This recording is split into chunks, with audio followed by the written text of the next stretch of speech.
Last night we had fish and chips. Shh, don't tell anyone.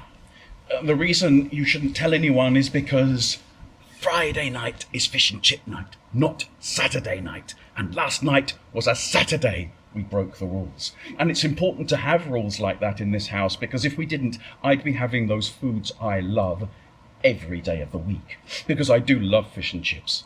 I love coffee and walnut cake. I love jammy Dodgers, and I adore burnt toast with lots of butter. Imagine what I'd be like if I could have those foods any time of day, any day of the week. Well, there was a king, and this king could have anything he wanted at any time. And this is his story, and it's a story that started in the Panchatantra, an ancient Hindu text, but this is how I will tell it to you. The king could have anything he wanted. He could have fish and chips. He could have coffee and walnut cake. He could have jammy Dodgers. He could have burnt toast with lashings of butter. And everywhere he went in the palace, there was food. He'd walk past a table and there would be fish and chips, hot and ready for him. He'd turn a corner and there'd be a stand with a coffee and walnut cake on it. And every place he passed, there'd be little pots full of jammy Dodgers. And the air was always full of the smell of fresh toast. Oh, the king was very happy, or at least he should have been. Because there is a problem if you have this food out all the time, because you're not the only one who will want to eat it. And sure enough, the king had a problem, because the mice liked the food too. They loved the fish and chips. They adored the coffee and walnut cake. They delighted in the jammy Dodgers. And as for burnt toast, So everywhere in the palace there were mice. There were mice running under tables, over chairs, and sitting in food bowls eating. And when mice eat, they're not particular about where they do their business. So wherever they ate, there was not only the signs of little teeth, there were also little trickles of liquid and tiny little black messages left. It was disgusting. And the king had had enough. And he said, "What do I do? How do I get rid of these mice?" And his advisor said, "Your Majesty, you need a cat." And the king said, "A cat? I'm a king! Fill my palace with cats!" And so that's what they did. And the mice disappeared, and the palace was full of cats.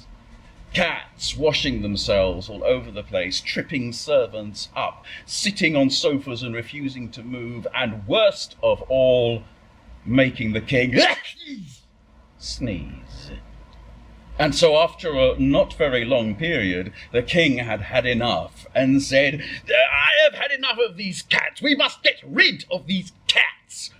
And his advisor said, "Your Majesty, if you wish to get rid of the cats, then you must get a dog." "A dog?" said the king. "I'm the king! Fill my palace with dogs!" So that's what they did. They filled the palace with dogs, and the cats could not be seen anywhere. They had run. And so the palace was now full of dogs. Dogs who dropped saliva everywhere they went, because there was always food out. And where there's food, there are dogs salivating. And everywhere people walked, they slipped up on the dog saliva, they fell over, and they had dogs panting in their faces. In fact, the king woke up one morning, and sitting on his chest, there was a Great Dane dribbling into his face. And the king said, "That's it! I've had enough of these dogs. Get rid of these dogs for me." And his advisor said, "Your Majesty, if you wish to get rid of the dogs, then you need an elephant." Ah, did you see that coming? "An elephant," said the advisor. "An elephant?" said the king. "I'm the king. Fill my palace with elephants." So they did. And the dogs were gone.